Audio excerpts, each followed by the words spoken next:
Good morning, everyone, and happy February month. It's a very special month. No, not because of the 14th, but because of the 18th, because this is my birthday month. And I'm talking about all the things I love. Yes, today we're not in a wine situation, as you can see. We're going to discuss one of the things I love doing in my free time. I love the outdoors. I'm born for the outdoors. I used to run. I don't do that too much anymore. I do a lot of walking now. I love hiking. And today we have a really special guest.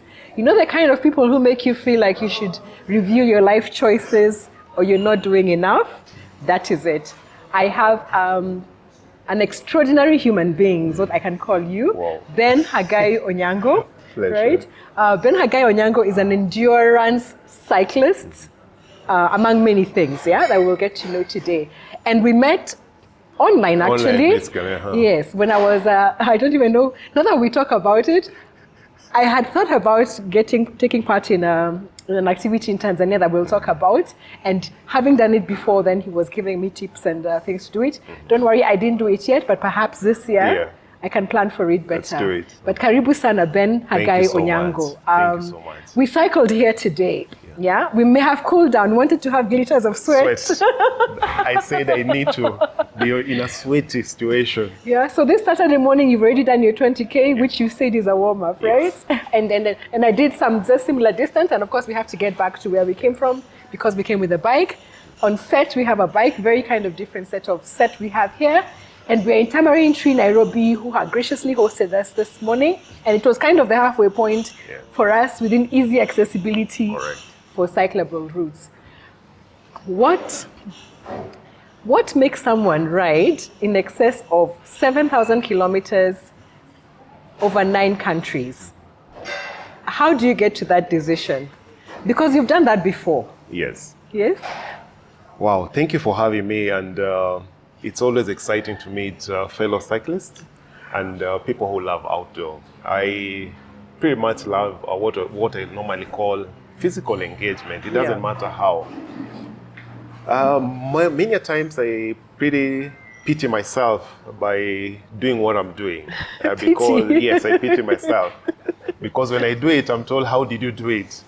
And I keep on wondering, what did I do that was quite different? Yeah. And getting into the 40 countries, 9 countries in 40 days, covering about 7,000 kilometers, came to me when I dawned into 40 years. And I was like, you know what, 40 days. Okay. So that's the challenge. Then for the 9 countries, I said, you know what, I have networks within some countries in Africa. And so what if I explored going around them? Yeah. And there are some that were very new to me. So I decided those new ones will be an exploration.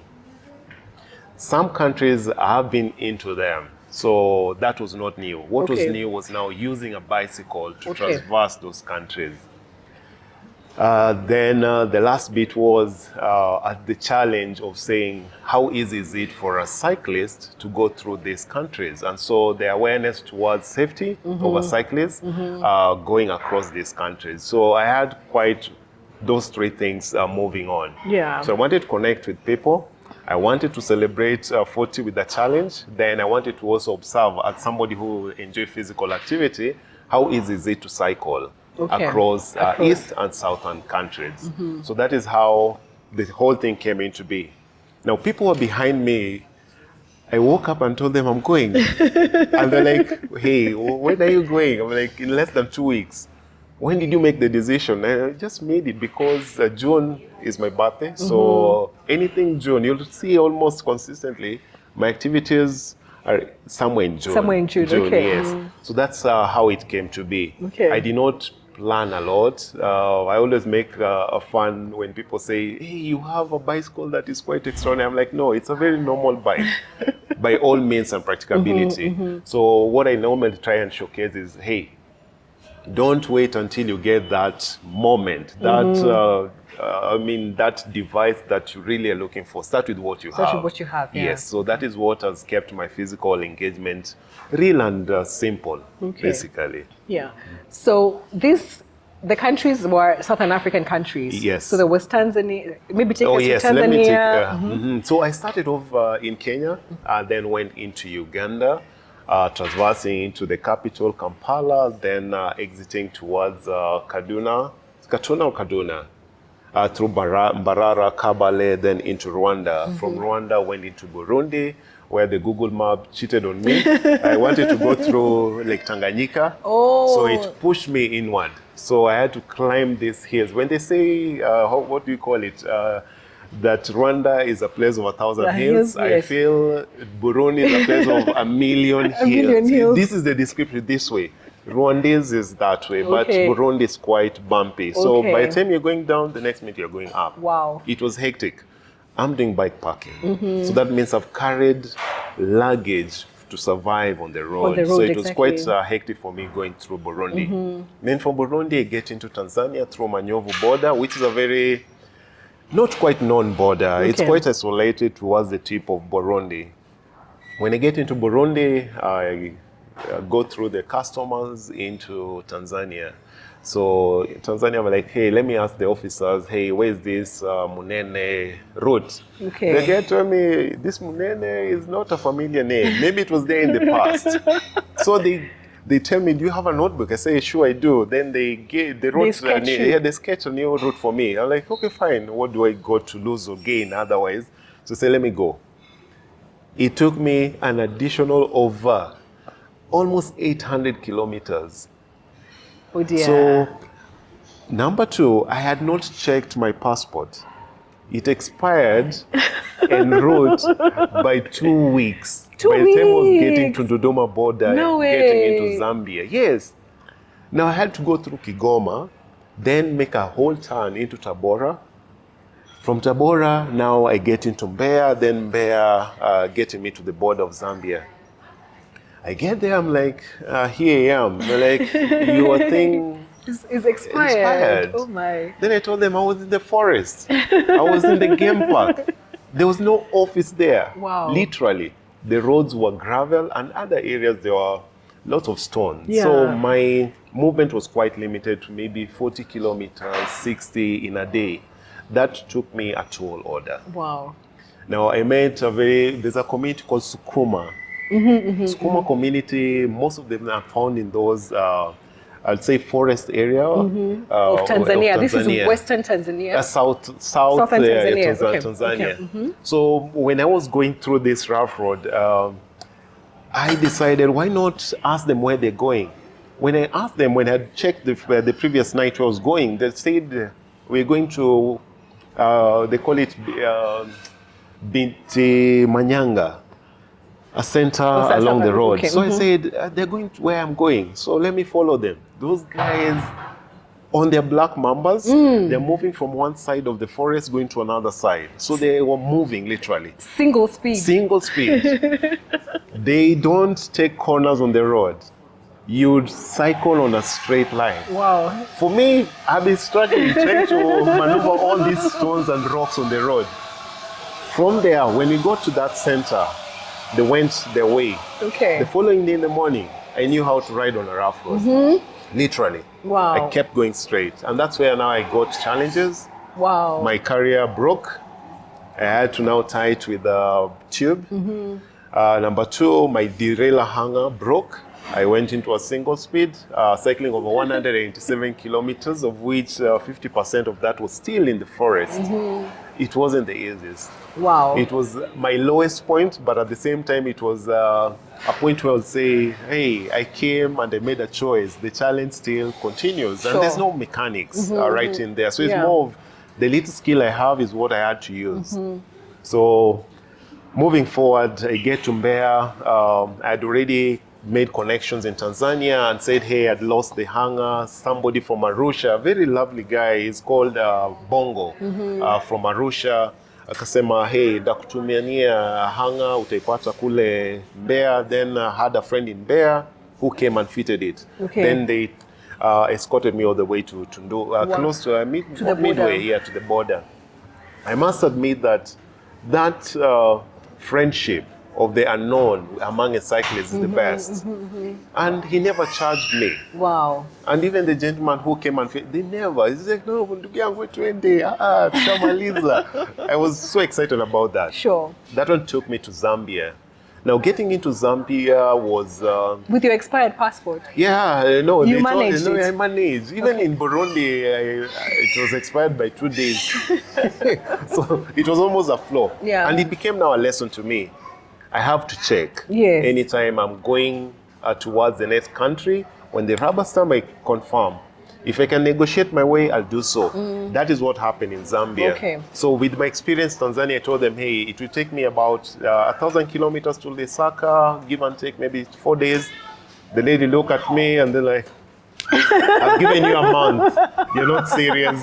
So I got a month Wow, okay. to be in Zambia. So went through Zambia. The beautiful thing about the connection that I've made in some countries are being part of Global Health Corps fellows. Okay, So it's a fellowship that had other people. So they organized a session where we partnered with an organization that champions for wellness. Okay. Yeah, so when I got there, we had radio conversations in what you call the national radio. So it was a good flow. Then from there, I went into Zimbabwe. Okay. From Zimbabwe, what I can remember so well about Zimbabwe is, if you know fear, it's normal. But if you are to go through fear, then that one gives you a full understanding of what it means. What happened? I went through an 82-kilometer national park. And in Zimbabwe, they had already fought the issue about poaching, and nobody lives in the national park. Okay. So meeting human beings is no good. There's nothing. So as I start the journey into the national park, you first go through what we call a valley, then you climb the escarpment, the Zambezi escarpment. That one was a killer, literally. I had not climbed that level of height. Okay. So the elevation was quite something. And given that it's isolated, nowhere to eat, no one to, literally, it's my voice. And if I had any, over time, there was few noise from the bike. So that is the bouncing echo that I could hear. Yeah, that was the music. You and your thoughts. My thoughts. I was stopped by a truck that was going down, like, hey, sir, do you know you're in the national park? I'm like, I'm climbing. I can't stop, but I'm already in the middle. Yeah. I can't go back. So I'd rather continue. My down moment was when I was at the 62 kilometers into the park. I felt fatigue, literally, because I've been standing on the bicycle for long. My muscles were burning and so I was just not stable, I would say that. So I stopped a truck and the driver stopped.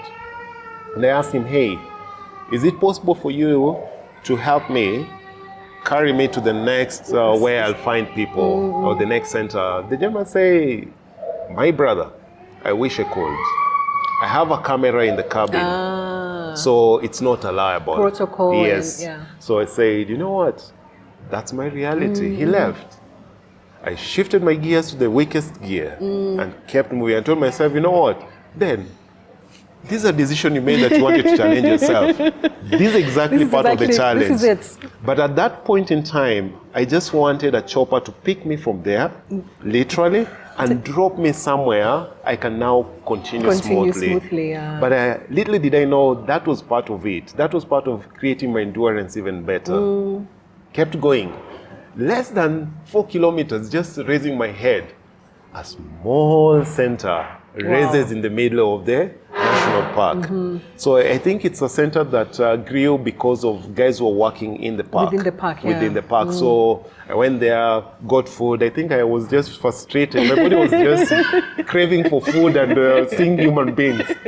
So after that, they told me I have 20 kilometers because that was about 64. Yes. So I did that one. Then I exited. So that was Zimbabwe. From there, Zimbabwe is equally massive, just the same way as Zambia and Tanzania. So going through different topologies in geography, you'll see very lovely Kitmikai kind of environment in Kenya. Then at some point you're almost going to semi-arid areas into Mozambique. So it's quite beautiful, and you one transition from all these places, like, wow, just the bicycle take me through all these places. So I get to Mozambique, I'm like freaking out. Number one, is my pass into Mozambique, will I have to, or am I required to have a visa? A visa, exactly. Because I did not check all these things. I just told myself I'm going, as long as I have a passport. You're consoling me on so many things that I do. I'm so consoled. I know, I told myself you should plan better, but then when I'm hearing you're totally go with the flow person. Just go. I went. So when I'm at the border now, crossing from Zimbabwe to Mozambique, I'm flagged by the immigration officer in Zimbabwe there. So I had my camera over here. Okay. So like, oh, what is this camera? So I gave him the passport. Then after giving the passport, the gentleman went back office. Then a gentleman comes back with my passport. Then I'm told, hey, yeah, come we have a conversation. So we sat like this. So they, hey, who are you? I tell them, why are you doing this? I wish they just say, hey, we are officers and you're wondering what you're doing. What you're doing, yeah. Yes, because I find it interesting that we don't tend to introduce ourselves to strangers. Yes. It's okay. And especially if you're a government official. Exactly. Just tell me, hey, I'm a police officer. It's a protocol 2, 1, 2, 3. It's humbling. We're just as human beings as our roles. So they interrogate me for like 10 or so minutes, Googling me and so on. Then from there, I transition into Mozambique. Mozambique, I get vibrant human beings. Now, remember the colonial pattern shifts, so communication becomes something else. Yeah, because they're Lusophone there. Yeah, so like and you don't speak French. I don't. So, do you speak French? I can hear French because in my work life I've worked in Burkina Faso, Senegal. So pretty much I can hear, but I've never taken the level of effort to just go and learn. It. Yeah. So at that point, gentleman comes in and like, someone is speaking English over here. So that is the guy now who I go with, like a bit of English. So he helps me through, tell me, hey, you'll need a passport. You need a visa. I'm like, don't worry, let me go in. So when I went in and I asked, hey, do I need a visa? No. Kenya? No, you don't need. Boom, 1 month to exit Mozambique. Now, what makes me even appreciate, especially the border towns or centers, whichever you feel, is that it's almost similar. You leave Zimbabwe into Mozambique, you're passing through this wonderful landscape that you can almost feel, am I still in Zim or I'm already in another country? Yeah. And Mozambique is quite sparsely populated, so you'll go into kilometers to see activities on the road. So that was quite humbling. The roads were pretty nice, though narrow, but pretty polite for a cyclist. Then went through into Tete. Tete is a large town, a mining town basically, and you have people who are quite diverse. So you have English speaking, and equally people who are coming from other parts of the world. So it's quite diverse. What made it more beautiful, I had the opportunity to meet with my cousins who have been away like over 25 years. Oh, Kenyans? Yes, my in Mozambique. Cousins. Okay, like blood. No, okay, blood. Not cousins cousin. Like Barack Obama is my cousin, like first real cousins. Cousin. Okay, that's lovely. Cousin, yeah, my aunt. Wow, and you knew they were there and you had planned for it. Yeah, I knew they were there. I know, like, hey, it took me 25 years on a bicycle to come and visit my cousins who are living in Mozambique. Wow. So it was quite something, I almost felt I'm just at home. Wow. At home. That is something special. Very special. Okay. So when my brother-in-law mentioned that the brother will be coming to Mozambique, there's a cyclist in Mozambique who decided to come and pick me. Meet you and sort of... And guide me, or rather take me all the way into Tete and so on. Wow. The following day, he took me to a tour of Tete through the mines and so on. Wow, those things. are just massive. Yeah. They're massive. You look at them, you're like, wow, is this the amount of digging that goes into coal mining? It was quite interesting. You know, Yeah. when you're not, like in Kenya, that is not a primary income for us, Yes, mining. it's not true, yeah. We're not exposed to it as much. Exactly, Yeah. we're not. So being in a city where that is the norm was quite different. Okay. So the economy is driven by the mines. Then after staying there for a while, it was time to hit the road again. Oh my, it almost felt the same way I left Nairobi because now I'm leaving family. Yes. Then from there, getting into Malawi. Malawi and Mozambique are almost one and the same thing in terms of just their environment. That stretch was quite interesting because I'm on a tarmac road, almost give and take 20 kilometers. This side is Malawi, this side is Mozambique. So do I sleep in Malawi? Do I need a passport? Or do I eat in this side? So this conversation that we have, it's so artificial.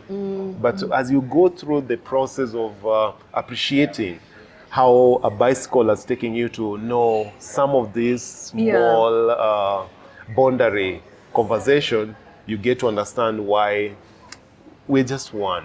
We're just one. So I move ahead, get into Lilongwe. I meet fabulous Kenyans who say I have to eat nyama choma with them, Kenyan diaspora.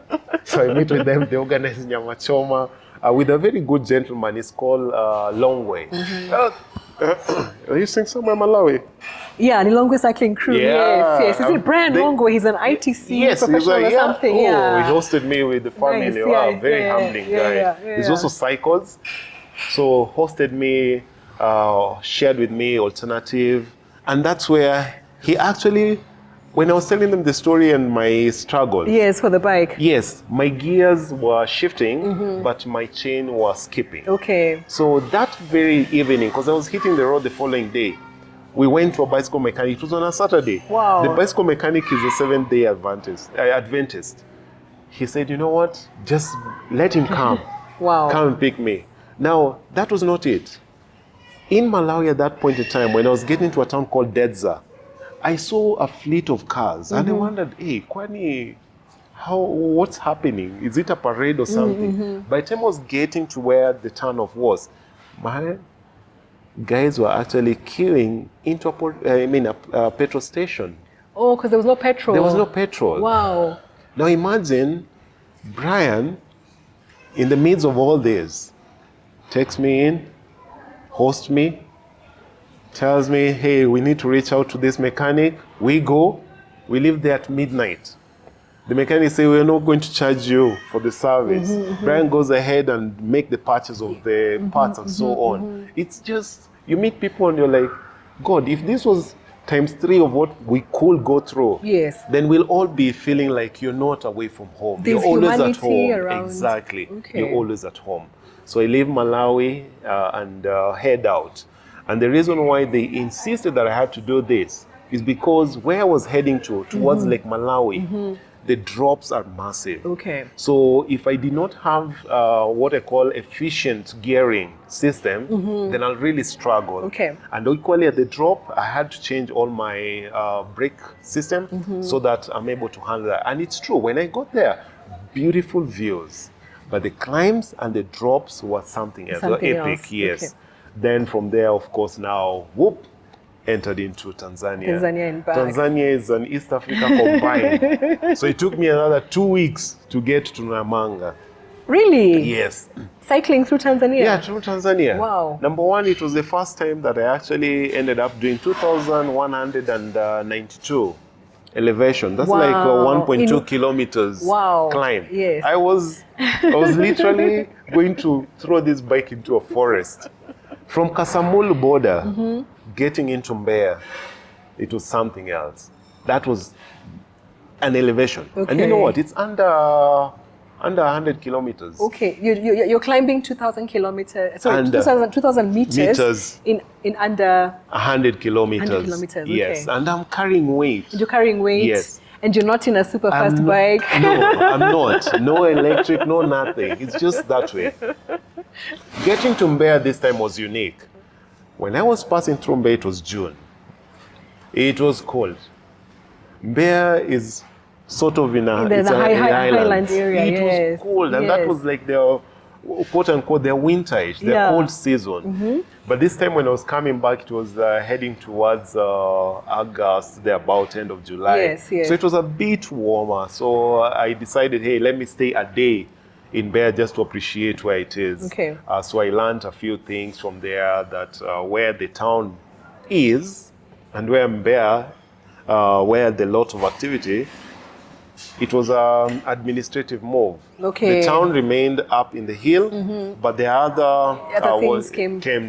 So appreciating just those small things helped me a lot to just know every place has things that change. And the change depends on what activities are happening where. Then from Tanzania, met really humbling people along the way. From there, and so on and so forth, then got into Kenya. And it was 7,229 kilometers covered. In your 40 days? Yes. So that was, 40 days was 9 countries. So my 9th country was Malawi. Got it. Malawi. So the rest was just, I'm coming home. That's why you see the message, I'm coming home. Got it. So by the time I was getting here, it was about 63 days on the saddle. And 72 total. Total 72 days. Yes. Well, that's a lot. It is. That's a lot. Okay, first, I like the way you're mentioning places like we are supposed to know them. And I think when I watch the video, I'll have a map book with me, ticking off all these places you're mentioning. Because, I mean, they're not large towns, they're smaller towns. So, I mean, thank you for reminding me geography. But there's so many questions now, right? You've mentioned weight a lot. So what do you typically pack for an expedition like this? Because in fact, you mentioned laundry at some point. So I was like, okay, so do I carry 4 pieces of kit? There's your sleeping bag. Are you cooking for yourself or eating out? So tell us about the weight component. The bike itself, I think you said, is how heavy? It's 17 kilos. 17 kilos, 17 kilos, yes. So this weight you're carrying, So, I mean, I'm an overpacker. Oh dear.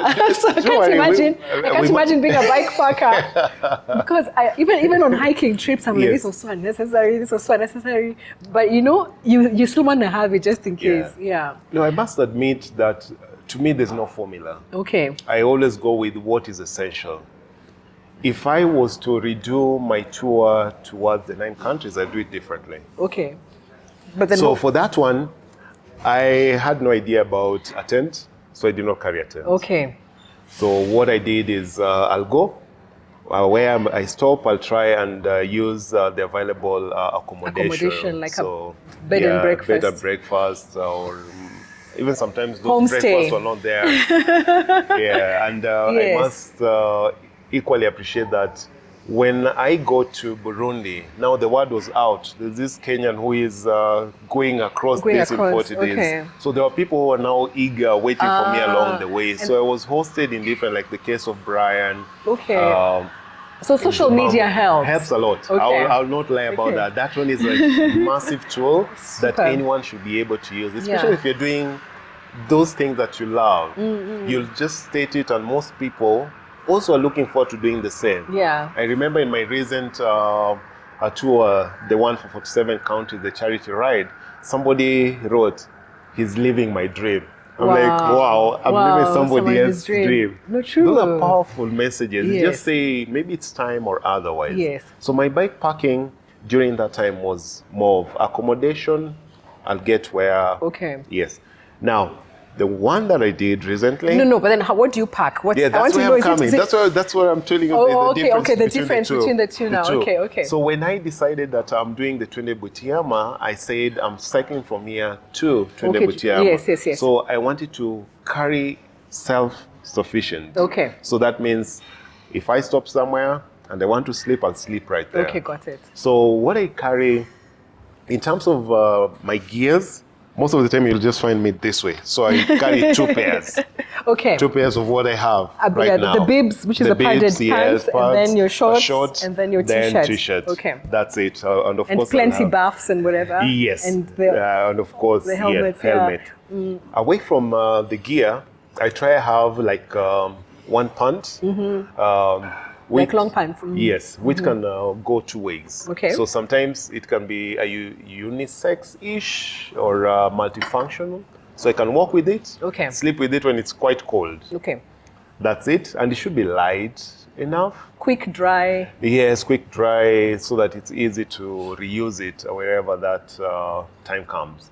The number two, when we are finishing on gears, is to try as much as possible to have a shuka, like the Maasai shuka. Yeah. It helps as a additional thing for Additional protection for the cold nights. And sometimes just to walk around when you've not settled. That's out of it. Then now we have my sleeping. Okay. So there's the tent. Then away from the tent, I have the mattress, quite light. You can fold it very easy. I have a towel, also a very light towel. You can fold it. Then I have a sleeping bag. Okay. Yeah, sleeping bag. I'll tell you, just know your route. If you're going through the cold season, just have a thicker one. That's it. That goes. Then I have utilities. So I'll have a torch that is bright enough. So from there, bathing soap, washing soap, what else? Yeah, those will be part of it. I still don't cook on the road. Okay. And the reason behind it is that I've, on a scale of 1 to 10, within Africa, you can get food almost at any given point. Affordable yeah, food, and yeah. affordable. And I do kibandaski. I don't do hotel per se. Okay, And this is my simple reason. At kibandaski, the lady or the person who is running that is cooking it that day, bought it that day, cook it, and finish it. And it's finishing again. That's it. In unique circumstances, yes, I'll be in an hotel and be able to eat from there. Splurge. Yes, but most of the time I'll try that. Okay. So that's basically about the cooking. I don't do that. I don't do that. But I have all the cater. I mean, how do you call it? All those the utilities to do with cooking. I do have them. Okay. Yeah.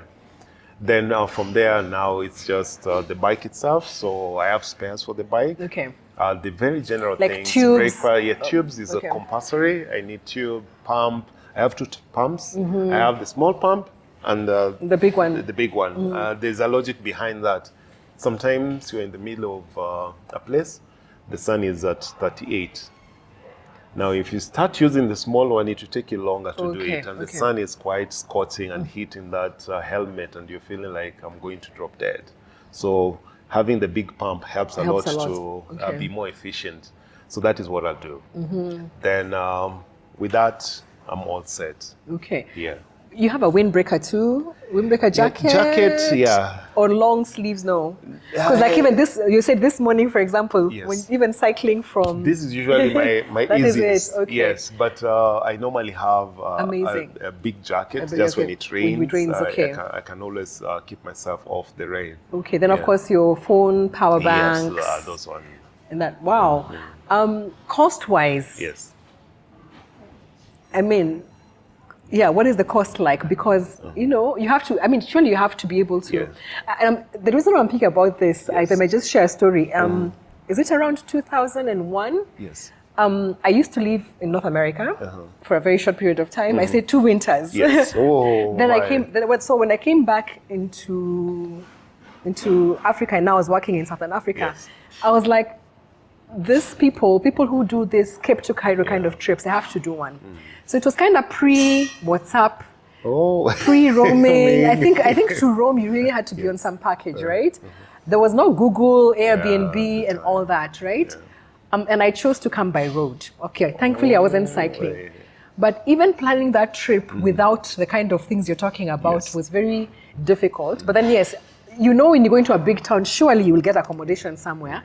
And you're looking for clean bed, running water. Yeah, it's really the basics, and of course some sort of, the food you can do with that. I know the whole trip from Johannesburg to Mombasa, because it also included the Tanzania-Zambia Railway. Maybe today's amount is about 10,000 shillings. And I laugh because it's like, I started with this amount of money in South Africa, and every country went, the money grew big, then it shrunk again. But number one, traveling solo as a lady is very different, of course, from a man. Of course, I had to carry minimal luggage, but I still had a suitcase. And I kept telling myself, when I get to Zambia, I know Swahili will be fine, for the rest of the way.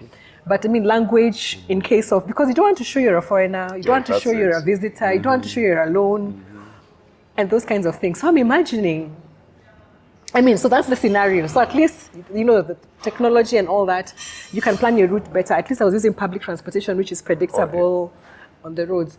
But I'm also thinking about the fact that people say we are brave to ride in Nairobi.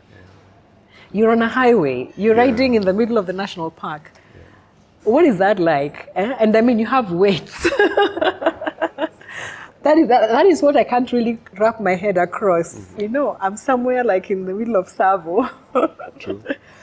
This is a park, the animals are going to be, and this crazy experience. It's really, really commendable. And then, of course, it's not like you stopped, you continued going after that. Yeah, so quite interesting.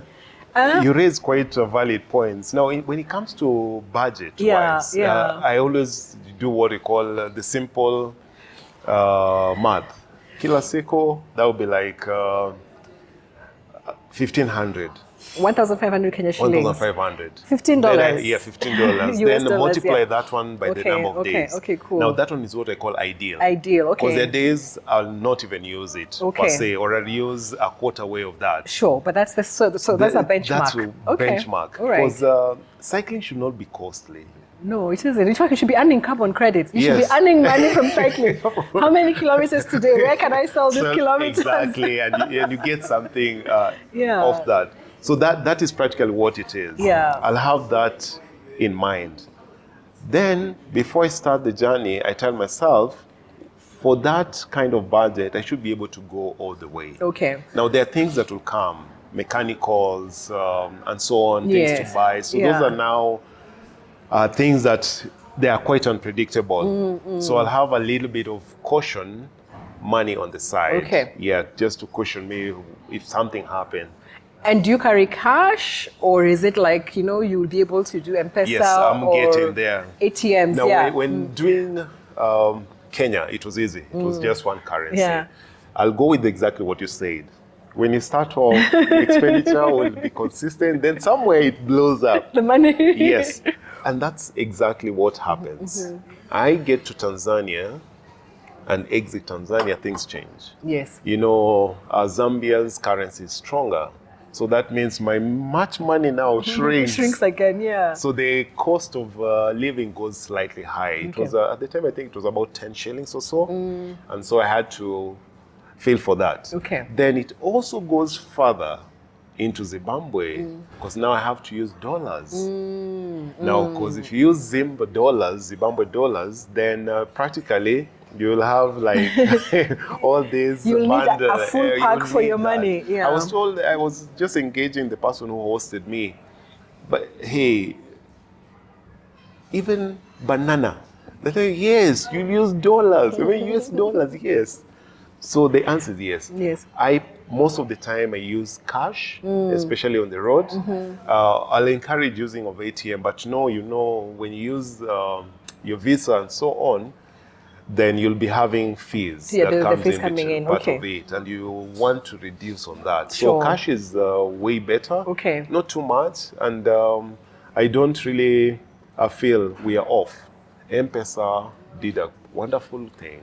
For me, I rarely have a lot of cash with me because MTN is across the board, so I'll use that one. When I got into Zambia, I used Airtel, and you can send money from Kenya to the Airtel as well. Airtel so as well. The interoperability, I think, is called of SIM cards and correct. Awesome. And for each country that I went into, I bought a SIM card. Okay, got it. Yeah, so it's less costly, especially when it comes to roaming and communication. Yeah. And it was something that I strongly recommend. Advocate for. Yeah, please just get the countries where you go a SIM card. That will make it very easy. Awesome. Yeah. Okay.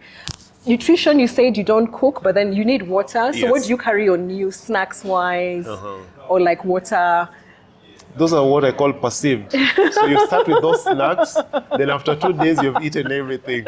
Then from there now you go into normal mode. Now you just stop by banana, stop by whatever. Yes. But you always have to have X amount of water on you. At least what, 2 liters, 3 liters? Or? Thereabout, because I carry like 5 bottles with an average of 800 milliliters. Okay. Liters, Sure. basically. Yeah. So that is usually my average. At any given time, I'll have those ones mounted on the bike.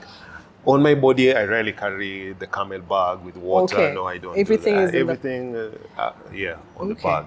Love it. This donkey. Yes, it does it have that. a name? Sorry, does it No, have a name? It doesn't have a name. I have acronyms to them. TDS, then my road bike is alum. So if you see alu, it means aluminium. So it's so I just give them random names. Random names like that. Okay. But equally, other people will always say, "Hey, how do you cycle with nutrition?" That question about nutrition. Yes, the nutrition. Yeah. Honestly, it's an adjustment. I'll try it as healthy as possible. By healthy, I mean trying to just have carbs, proteins, and veggies as I move along. And for those who do, or rather people who cycle competitive, they're used to supplementing. Yeah, they have the protein shakes, and I can't, so, my tummy can't stand that stuff. Good. It's not a must. Even with running, the gels, oh my God, I couldn't even use, No, what I've done is I've done trainings without them. Like I can do 100 kilometers without even sipping water. 100, not in Lokichogyo. No, not in Lokichogyo. My normal, route. So that my body adjusts. So you, so I don't crave for it like immediately. So that is what happens. So the guys who do competitive, they equally need to just put a notion in the mind. You don't necessarily require this to be able to do this. It becomes the whole, I mean, some of these things I think are fads, like spaghetti dinner before the big marathon or something, Anyway, but I mean, I like what you say that, because I also try and tell people I want to run, like my daily cycle, I don't carry anything. But then my daily cycle is not 100 like you. My daily cycle is, I mean, between me and you, I don't have water. He's a cyclist, I am a bicycle owner. I will never use the word cyclist. You're a two-wheel. Yeah, two-wheel brigade, but I'll never call myself a cyclist again. I'm a bicycle owner because clearly I'm not doing what I need to do with the bike. But then we're coming to the charity side now because that is so important, and I just love that. As much as we cycle for cycling's sake, I also did a charity ride. So my longest was with Bicycle Adventures in 2017. I was pretty new in cycling actually, because I only got my bike in 2016. But here we are. Oh, let's ride to Mombasa, 600 kilometers over. It was from Boxing Day to New Year's. So there was a group of us who were 20. But like I had asked, there will be food every day. Where are we sleeping? Because I don't like. I'm not a free flow person, and maybe because of the context of the things.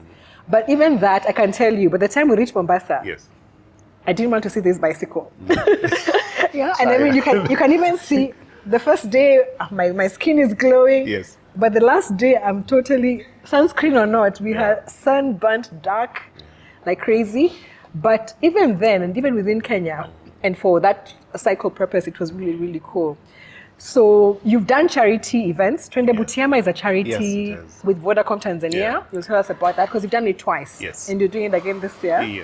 And then there is, of course, what you've been doing, the Kenyan tour that was for Baby, is it Briella? Yeah, Briella. Briella, please tell us about that. Sure. Now that I guess you are better prepared for those ones. Those ones are not free flow. They're not free flow. Yeah, so for the Tanzania one, I must say it came through my 9 countries. So that's how I got connected to it. It's a bicycle tour called Twende Butiama.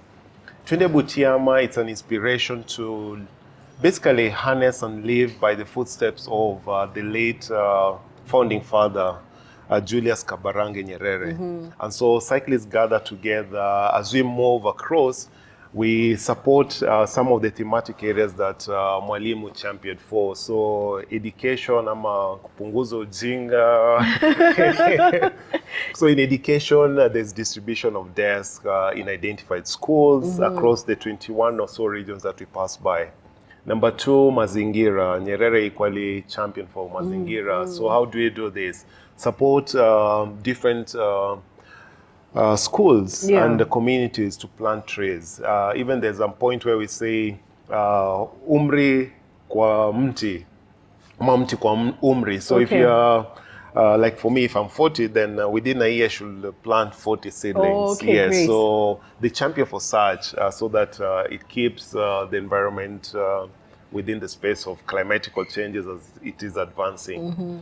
So this charity tries as much as possible to say Nyerere was a change maker within the region. So the people who are coming from behind, can they learn what he did? So even as we ride from Dar es Salaam, we start off in Msasani where Nyerere lived and where Mama wa Taifa will flag us off. Yes. Then from there, we end up in his home in Butiama. Butiama, which is 1,000. Yes, more than 1,000. 1,600 kilometers Yes. away. In fact, DC it was about 1,900 kilometers. Almost 2,000 kilometers. Exactly. So they try and get new routes so that Okay. they reach out to different communities. Sure. For this year, equally went into schools where the people were able differently. So hearing aids were distributed. We went into facilities where we gave wheelchairs and so on. So each year comes with very unique things. Okay. So that's about charity. So 1,900 kilometers over 14 days is an average of almost 100, more than 100. It's more than 100, more yeah? than 100. There's a day, 2 days, we did about 240 kilometers. Back to back. Back to back, wow. Back to back. And then I know there's and rest, then, there's rest the rest days. And there's activities, and also there's activities. rest day completely. Yeah. Yeah. Why do I do that? I honestly, having gone to school, I have heard of Nyerere, and I understand where it's coming from.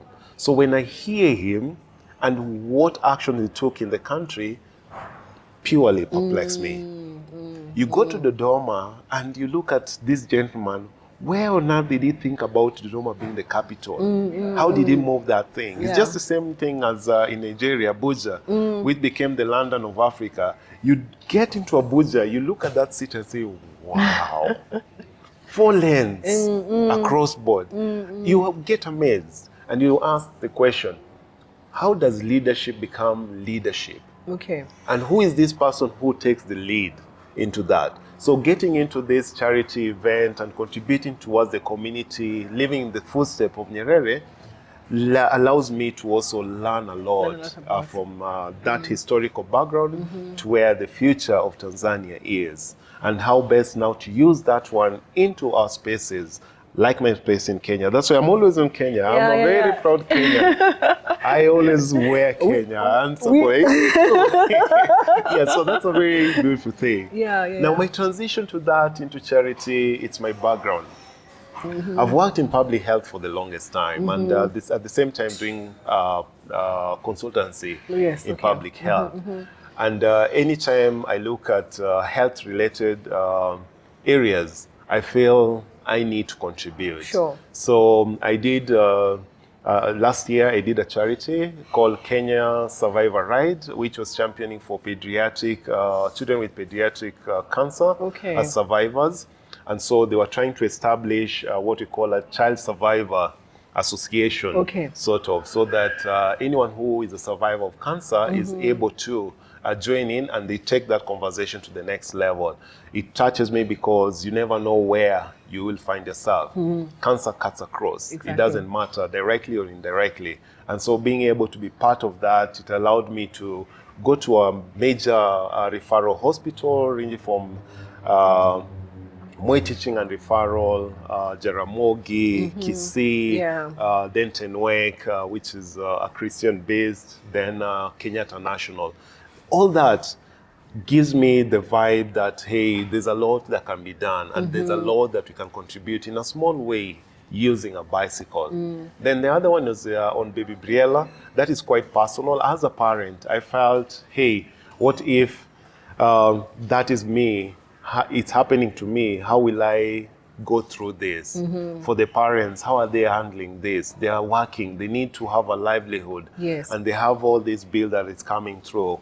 How can I be a contributor to that? And that's where I take the action. Hey, I feel I can be able to do this. So took the initiative to go across 46 counties. I never made it to Mandera because of a security reason, Okay. and informed after being interrogated for almost 2 hours by our police officers and anti-terror. Oh dear. You were tempted. You were tempted to go. Yes, I was a unique person passing through this area, and so I was identified as someone who is this person. Okay. So they had to engage me, and they told me, hey bro, we know what you're doing is good, But for now I'll propose you can still do it, but for now just leave it at here. You've reached far in Wajir. Then I said, well and good, it's Christmas. I wanted to make it all the way, but now the time was also shrinking. So I'll find, I might get to Mandera, but the headquarters will be closed for the holidays. So I said, it makes a lot of sense. I'll do it in the future. Okay. So, for context, you started, you did the October, basically you started in October. Yes, I started in October. Did the Twende Butiama and related, and then now started your county tour to all the 47 counties for that charity. Okay. Yeah. Wow. So that's about charity. And the Baby Briella, you've never met them? No. This is a story you just got to know about and decided to create awareness about. Correct. I mean, like, no, really, truly mind-boggling. truly mind-boggling. You know, I wonder whether I'll do a lap of 100 kilometers around Nairobi for people I know, let alone people I don't know, right? Yeah. But then I guess, and maybe you worked, you've worked in public health, you've worked in the non-governmental sector. Yes. Yeah, that doesn't make you a saint, right? True. But I think maybe the ethos has always been there with you, and I mean, it's truly remarkable. Your first bike memory, because I'm sure people are thinking here, okay, so like what? Was he a professional cyclist? Yeah. Can I just wake up tomorrow and start cycling across the world? And I mean, that like the preparation time or training. But then you also said, actually, tell us about your first bike memory, and then even what you did the first day you got your bike, because you have made me feel very sane today about some of my escapades, right? Yeah, so... was it a BMX? Was it a chopper or a Comerella? My goodness, no. Well, our parents bought us a BMX. I was about 5 or so years old. And that was our first bicycle. It was a shared one. It's not like everybody had a bike. We had to share among us 4 siblings, so we were 5. And were you the youngest? No, no, I'm number 2. Okay. Yeah, so you got priority, you got privilege for being an older one. I was the first one to even balance by myself. So I think I had a better advantage in balancing. Yes. Awesome. Yeah. So that was my first bicycle experience. Yes. And it was nice. Later, being the one who was able to balance, I fell with it. And after falling with it, I freaked out, and the bike got spoiled, and it became a dead thing. Oh dear. So since maybe 6 or so years, it never stayed. A year with 5 kids riding the same bicycle, it could not have survived more than a year. So that was a dead bicycle. Okay. And so, like any other parent, my Ribo bicycle is, there's no way you're getting another one. And back, in the late 80s, that was a huge investment. Yes. It was brand new. So that was it. So many years later, as an active person, doing bodybuilding, finishing high school into college, then part ways with bodybuilding, because my partner equally, we went into different towns because of now work. The things are changing and shifting very fast. Started running. Since 2009, I have all the medals for Standard Chartered half marathon. Did the marathon twice. Yeah, so became just running and did the walking. marathon twice, but unofficially you used to do your half marathon every Sunday. I'll run from Rongai all the way down to, down to town. Yeah. And when I lived in Kibera, I lived in Makina, Kibera, so every morning at 5, 4:45 in the morning, I used to go for a run. So I leave Kibera, come down into Yaya, then from Yaya down Addis Kodek, then drop into Uru Gardens, then find my way to Nyayo, back behind Nyayo High-Res, and back to Kibera. Wow. Story for another day. So that became my routine. Yeah. Then I had an injury. So the pounding, I think, became a lot. And so I had to go to a surgery in 2018. Then after the surgery, 1 year later, I had gained almost 15 kilos. Wow. Because now I was You as pretty heavy much- as your packs oh now. My goodness. I felt every little step was like a struggle. Okay. And so with that, even my mindset, I think, wasn't that stable Okay. because I could just feel my body is not where it's supposed to be. So this time I was pretty much walking in bicycle shops. Then boom, I see this bicycle and it's this one here. The same one. This is the one, original. the original bike. Original. My first bicycle. Your first love. Yeah, this is it. So I'm in this shop and like this gentleman tell me, this is your fitting.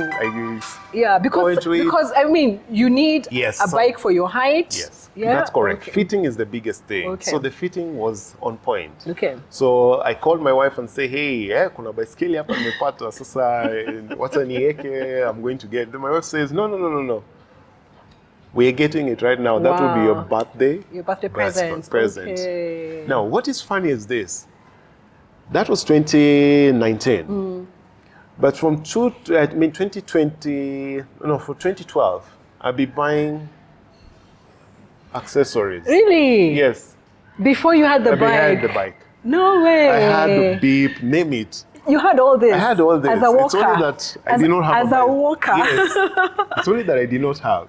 That is strange though. Yeah, most people buy the bike. Because you should be accumulating more walking shoes, running shoes. That's it. That was the, But it you was the already had reverse accessories. completely. Yes, so by the Wow. time I was getting the bike was just Wow. on it and moving. Just the conversation we were having earlier. Love it. You drive a stick. Even if it takes you 10 years, you get into the car? you still find it very naturally. So those memories of 5 years of cycling, I just on it and I rode. And you rode. There was nothing like I needed to be. But you rode very far. Yes, so now I get the bike, I go with it at home. It was a Saturday. On Sunday morning, I did like 132 kilometers from nowhere. That Monday was a struggle. Let me I test was this in pain. bike. Yeah, Okay. let me just 130, like beautiful, really. moving, functional. I was just excited. And I have every other No, part. I love it. Do you know, I actually have the shins. The shins as well, and the shoulder, I mean the had elbow. everything. If you took a photo of me at that point, you'd be like, this guy is the most serious guy into cycling. Then with time, I started now learning the safety aspects, how people behave on the road and so on. And I remember the other pointer is, when I'm on a highway, most of the time, I have my consultant. And my consultant is the side mirror. Okay. I never leave it behind. You when I'm always doing have it. touring. Okay. Yes. That one allows me, even if I hear a sound from way behind, Yeah. I You check. can see. Yes. Okay. Because that one now can give me a calculation. Yeah. The best example Okay, normally I don't give, have a side mirror. Literally. Don't worry. I have No, faith. if- No, I have faith. Can you see my hand? I'm turning. Yes, you're turning. Like, I mean, Very true. but of course, there's times when, I mean, I'm giving the hand Yeah, signal and I get that's knocked. what My hand gets knocked, right? Yeah, Especially anyway. the side mirrors. Because example that I was giving is in Zimbabwe. Zimbabwe, the roads have been eaten up or withered over time. Like what Magadi Road is now. Yes, Like, so from 2 to 1.5. 1.5, okay. So if you don't have a side mirror Sure. and they have this hullage or the wide, the wide load. So the chase will go fast or the escort, then now the actual truck is coming. Oh dear. Now if you don't have a mirror and you're doing this, the guy is already eaten the 1.5. No, true. So he has no more room. So you'll be the one going outside. True. So I always say You have your side mirror. I always have it. Okay. So that was it for my bike. My first ride, it was so painful. I did not have, how do you call it? A side mirror. So I kept on looking behind, veering in and out. Just now the small things is what came with that later. experience. Yeah. Yes. So for the next almost 6 months, Saturday, 200 kilometers. Sunday, 150. Weekday, I do the small rides. Commuting, Yes, because whatever. it was into the COVID period. Okay, so I used to work from home. Okay, so that was So possible. weekend, I go for the long ride. Then during the week after work, I quickly get a quick banner. Then I come back to the house. Back to the house, Yes. yeah. Are you on Strava? Yes, I am. Yes, I am not Strava. If it's not on Strava, it didn't happen. It will Okay, never happen. I'm not on Strava, so because I was asking that tongue in cheek though, yeah. But I mean, of course, it's important to record Okay, why are you on Strava? Let me not give my opinion. That's because even when I was a runner, Yes. I've never been on Strava. Yeah. And apparently there's somebody with, I think, names very similar to mine. So this guy was telling me, man, I follow you, and I'm like, that's not me. I follow you. Isn't this your handle? I'm like, no. I'm not on Strava. I'm not. I believe in, and even the, what is it called? I tell people I want to run blind or cycle blind. Like, even if I'm recording the distance, it'll be very quiet and that gadget is very far from my sight. Yeah. And when I get home and it's 13.35 kilometers, it's okay. Yeah, I will not go around I won't go around the block to make it 14. No. I've seen those ones. And I don't like leaderboards and all that, but that's me. Sorry. But then why are you on Strava, or why are these recording question. and sharing devices? Yeah, so apps? I'll give you a big conversation Important. on this. Yeah. So for me, the social media is a wonderful tool for me. Okay. Number one, the reason why I went into Strava was basically to have a reference record. Okay. So I write my stories, and the only way I remember them, I can always go back here. Which route was it? How fast was it? How slow was it? And Strava also helps me with that. There's a place for notes. Okay, so I got can take it. notes, private notes, for myself for that particular time, so that when I'm sharing with you, you'll almost think that I'm on that day. That day, But I okay. actually took notes for that particular story. Yeah. Then the same thing, I have this watch. This watch has also helped me to use data to knowing myself. As much as I'm doing a long distance, until I wake up to a new challenge, my stats remains the same. Okay, got it. For example, sleeping. Do you know, when I'm not anxious about the next day, I don't sleep. When you're not anxious, you don't sleep. I don't sleep. When you're anxious, you sleep. I sleep nicely. I do anything between 6 and 8 hours. When you're anxious? Yes. That is strange. I don't know how it works. Anxiety keeps you awake. Keep. Yeah, exactly. For me, it's the other way around. Okay. When I'm anxious, I'm like, tomorrow, I have to push myself to this point. Okay. That's the day I'll actually You're competing sleep so against yourself. Okay. Yeah, I think my body just goes into, you need a fine rest for you to be able to. Yeah, but if it's just a normal day, when I check my stats, like, you slept like 2 hours, 3 hours. But I was in bed in good time, like 10, 11 there, all the way to the morning. But that quality sleep, got it. defining it, is just barely 2 to 3 hours. Sure. Yeah. So yes, for me, is what I do with the data that comes off that. It's not pretty much of competition and so on. Yeah. Mine is, it keeps for me the memory. Even my YouTube channel. Yeah, okay. I've been doing all these videos. But how many times do we buy spaces? It's costly, but you can keep them for me. So it's a let record. me put them right it's there. A record there. And I make fun about this. I'm saying, when I'll be old, I'll just be telling my kids, kindly switch on the TV and make sure the bundles have been paid so I can watch my entire life. Can watch your life. Yeah, pole. No, it's true. Or when they're telling me, hey, Daddy, we're inviting you to Nairobi. I'm like, okay, let me see. Is this the Nairobi that I'm remembering? Then I come. It's just creating like a life for myself. True. To appreciate some of the changes. Yeah. Like today, I can tell you confidently, if Kenya can invest on roads that goes to the border, the minimum standards should be the road from Lokichar going all the way to Kakuma. No pothole, the scorching sun is hitting the tar, but you can't see the tar. It's pretty solid. Wow. And you can only see that one on a bicycle because you're literally looking at it. Wow. On a car, you're not. You're not, yeah. Yeah, but when you're actually on that road, on a bicycle, you feel it, even touching it. With the scorching sun, it's of quality. So it brings out some of the conversation we should be having about safety and the quality of having our roads being better. That's why I advocate for road safety and quality of spaces where non-motorized people can be able to appreciate. To enjoy. Yes, exactly. No, true. I mean, I enjoyed running, but nowadays I'm like, running is such suffering because cycling gets me there faster, and with wind in the hair and stuff like that. But true, and the different quality of tarmac roads that you said actually. So I sometimes plan my route with a less bumpy ride, even if it's a tarmac road, because I want to enjoy, right? The quality of bike, of course, the quality of clothing also. Amazing. You know, the people who tell me about courage cycling in Nairobi, Yeah. I tell them there's this guy in my neighborhood who's visually impaired.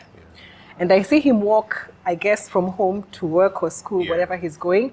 Unfortunately, I've never had an opportunity to really interact with him. But all this guy has is a white cane. Yeah. And he's walking on the road, and of course, he has to walk towards oncoming traffic. I'm like, here I am fearing Nairobi roads, and I have a reflector jacket, I have eyes, I have a helmet. But this guy, I'm like, God, give me that faith, right? The Because sixth sense. all he has is his cane.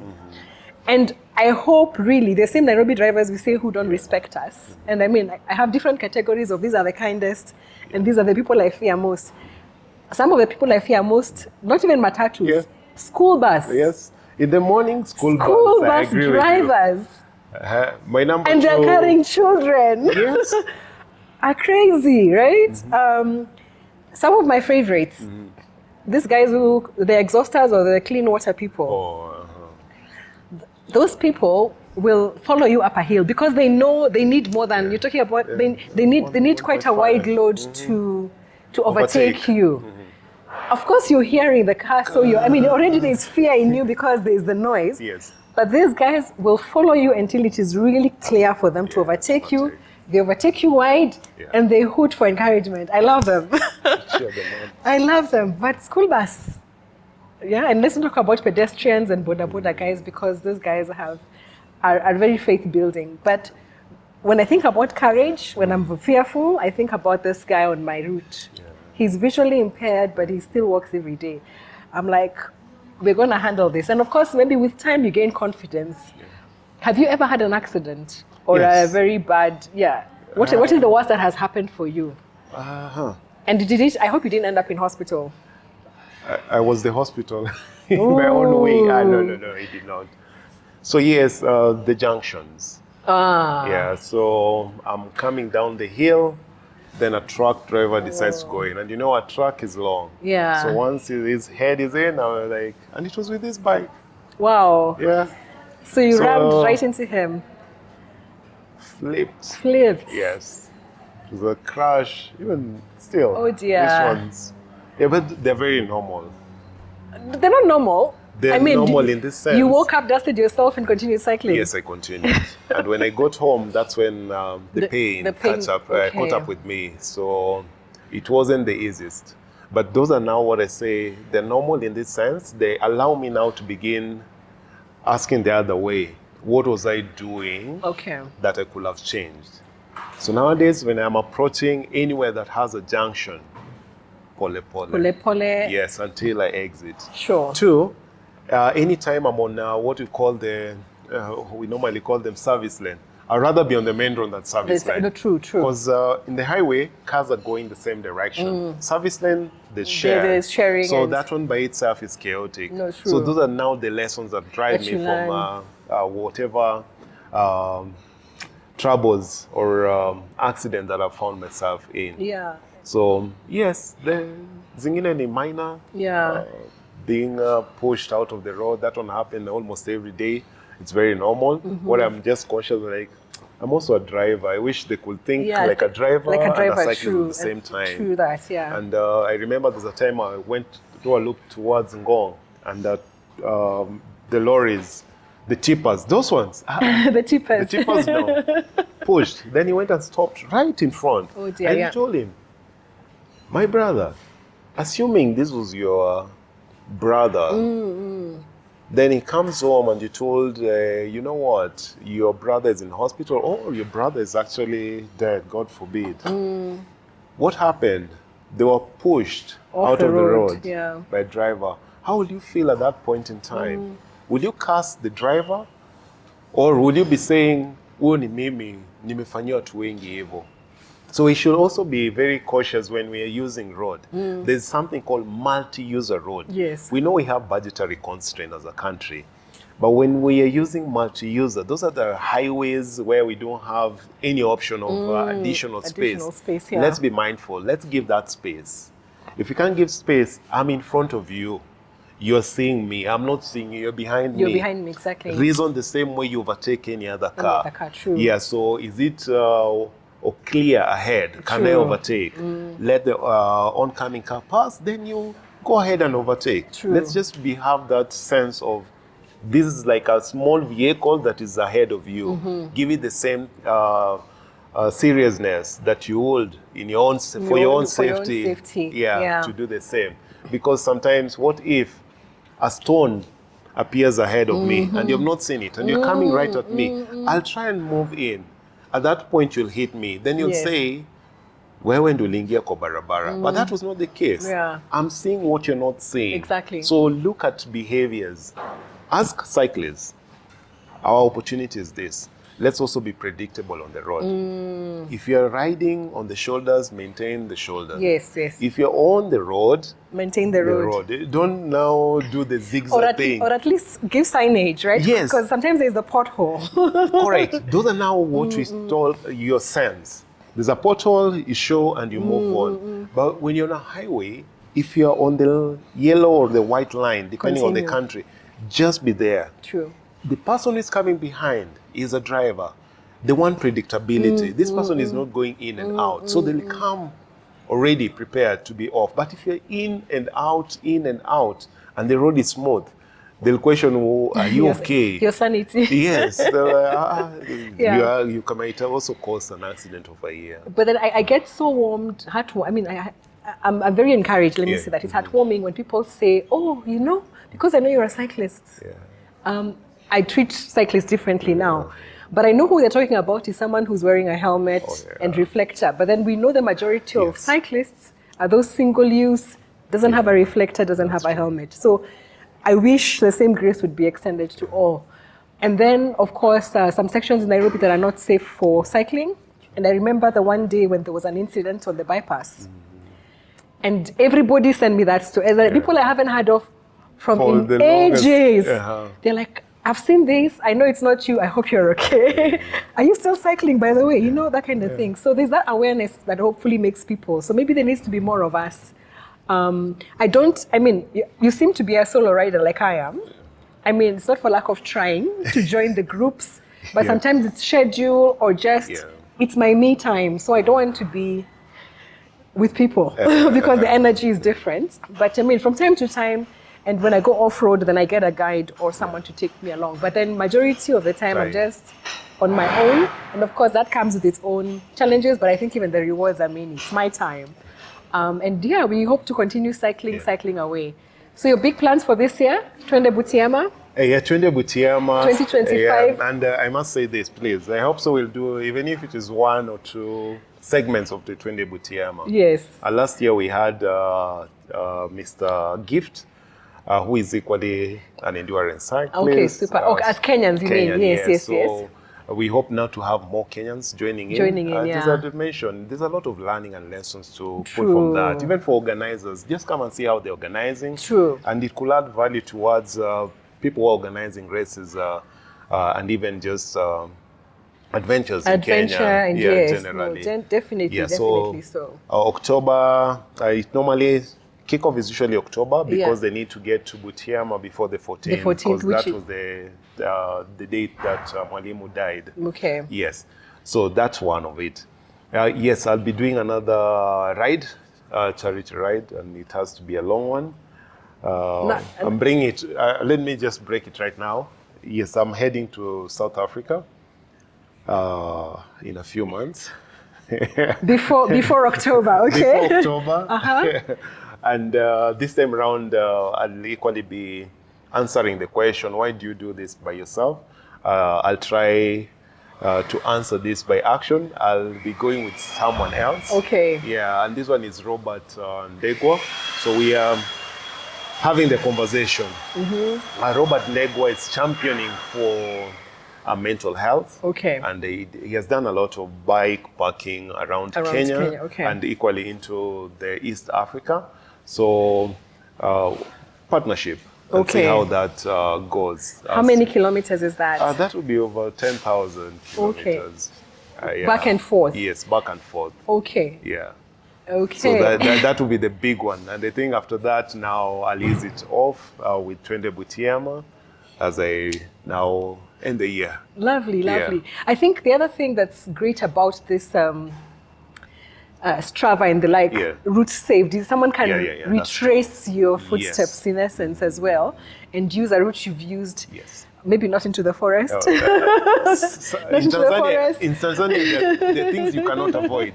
National park, national park in the and trees. reserve. Okay. No, you can't. Okay, unless they want to go into that as well. But that amazing, amazing, and we'll continue following you. We'll include your socials on this as well, and wish you for the best in that. I will be. Let me say, I'll be more proactive in seeing what the plan is, but then I know I will be cycling every day. Where possible, I cycle every day. And we'll do a bit of cycling in a bit now. Oh, yeah. But thank you so much for sharing your story. You're truly, truly, truly extraordinary. Your story in Hindefu, literally and figuratively. And it's just amazing that, you know, what you can do when you set your mind to it. I know my longest ride solo that was very impromptu was one Sunday morning as well. Is it something about Sundays, right? Sunday is a weekend. I was supposed to do something to Ngong, but I found myself in the Senior Junction. Whoa. And then there was Namanga on this side, and there was Atriva on this side. And I have an affinity for Tanzania these days. So I sent a picture to the family, and they're like, I hope you're coming back, because nobody's going to drive to Namanga to pick you. So I came back quietly. And of course, the more tired you get, I guess your what is it called? Awareness. Of the environment. Also wines, and I was quite hungry. So I had to get back. But I'm going to try and break some of those records, but not quite 300 kilometers in one day, in 11 hours. But thank you so much. There you have it, Ben Haggai Onyango. You can follow him on his socials and, you know, join part of the charity initiatives he's taking part in this year. And if you've been thinking about getting a bike, perhaps this is your motivation too. We'll definitely be seeing you out there on the road. If you spot us, please hoot once or twice or wave for encouragement and give us way. Give us way to pass. I like what is there. Be safe and be seen. So please allow us to enjoy our joy of being on the Two-Wheel Brigade as we encounter our Nairobi streets and otherwise. Thank you for joining us for this unexpected Conversations with WINENJIRU. We'll be getting back to the usual in a few days, and subscribe and keep watching. Bye-bye. Thank you.